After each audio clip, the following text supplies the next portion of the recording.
আসসালামু আলাইকুম এভরিওয়ান, কেমন আছেন আপনারা সবাই? আশা করি অনেক ভালো আছেন আল্লাহর রহমতে। আজকে আপনাদের সাথে শেয়ার করছি নতুন আরেকটি রেসিপি। ইলিশ মাছ আমাদের বাঙালিদের অনেক পছন্দের একটি মাছ, আর সেটা যদি হয় সর্ষে ইলিশ তাহলে তো কোনো কথাই নেই। আমি কিভাবে সর্ষে ইলিশটা রান্না করি সেই রেসিপিটি আপনাদের সাথে শেয়ার করছি। এখানে আমি একটু সরিষা ভালো করে ধুয়ে ভিজিয়ে নিয়েছি, কয়েকটা কাঁচামরিচ দিয়ে এটা ব্লেন্ড করে নিব। আমি 4 পিস মাছ নিয়েছি। তারপর এখানে হাফ চামচের মতো হলুদ, 1 চামচের মতো মরিচের গুঁড়ো দিয়ে আর একটুখানি লবণ দিয়ে আমি মাছটা ভালো করে ম্যারিনেট করে রাখবো। এখানকার মাছগুলো যেহেতু বাংলাদেশের মতো অত বেশি ফ্রেশ না, যে কারণে একটু মশলা বেশি প্রয়োজন হয়, না হলে আবার এটা খাওয়া যায় না, একটু স্মেল মনে হয় আমার কাছে, আমি খেতে পারি না। একটি প্যানে আমি মাছ ভাজার জন্য সরিষার তেল দিয়ে দিচ্ছি। সর্ষে ইলিশ অনেকে মাছ না ভেজেই রান্না করে এবং এটা আরও বেশি মজা হয়, কিন্তু এখানের মাছগুলো যেহেতু বেশি দিনের ফ্রোজেন থাকে, এগুলো না ভেজে আমি খেতে পারি না, যে কারণে আমি সবসময় মাছটা এখানে ভেজে নিই। মাছটা আমি ওরকম ডিপ ফ্রাই করব না, জাস্ট হালকা করে ভেজে নেব, দুপাশে একদম হালকা করে এপাশ ওপাশ ভেজে নেব, যেন ইলিশ মাছ ভাজার যে স্মেলটা, জাস্ট ওই স্মেলটা বের হয়, এরকম করেই ভেজে নেব। এটা আমার মাছ ভাজা হয়ে গিয়েছে। এখন অন্য আরেকটি প্যানে যে মাছ ভাজার যে এক্সট্রা তেলটা ছিল সেটা অ্যাড করে নিয়েছি, আর সাথে আরও সামান্য পরিমাণের ভেজিটেবল অয়েল অ্যাড করে নিয়েছি। সর্ষে ইলিশে আমি তেলটা একটু বেশি ইউজ করি। তারপর অ্যাড করে নিলাম হাফ কাপের মতো পেঁয়াজ। এখানের পেঁয়াজগুলো খুবই ডেঞ্জারাস, এগুলো সিদ্ধ হতে চায় না আর এত মিষ্টি।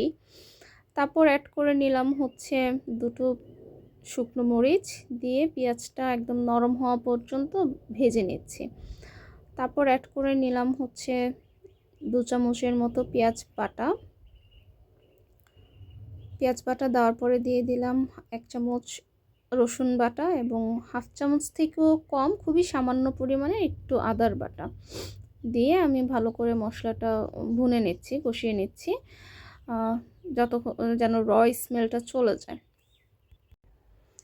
তারপর অ্যাড করে নিলাম হাফ চামচ হলুদের গুঁড়ো এবং 1 চামচ থেকে একটু বেশি মরিচের গুঁড়ো দিয়ে আমি মশলাটা নেড়ে দিলাম, যেন নিচে আবার লেগে না যায়, পুড়ে না যায় আবার। তারপর দিয়ে দিলাম সামান্য পরিমাণে, একদমই সামান্য পরিমাণের ধনিয়া ও জিরার গুঁড়া দিয়ে নিয়েছি। তারপর অ্যাড করে নিয়েছি স্বাদ মতো লবণ। লবণটা দিয়ে আমি এখানে মশলাটা ভুনা করার জন্য পানি দিয়ে দিলাম, সামান্য পরিমাণের পানি দিয়ে আমি মশলাটা কষিয়ে নিব। মশলাটা ঢেকে দিয়ে যতক্ষণ কষিয়ে নিলাম, যখন এরকম তেল ভেসে উঠবে, তারপর অ্যাড করে নিচ্ছি আগে থেকেই ব্লেন্ড করে রাখা সরিষাটা দিয়ে আমি ভালো করে মশলার সাথে মিশিয়ে নিচ্ছি। মশলার সাথে মিশানো হয়ে যাওয়ার পরে আমি এখানে সামান্য একটু পানি দিয়ে দিচ্ছি, হাফ কাপ থেকেও অনেক কম একটু পানি দিয়ে আমি এটা ভালো করে কষিয়ে নেব। আমি এটা ঢেকে দিয়েছিলাম, ঢাকা না তুলে যখন দেখবো এরকম তেলটা উঠে এসেছে, ওই পর্যায়ে আমি আরেকটু নেড়ে দিচ্ছি যেন নিচে লেগে না যায়।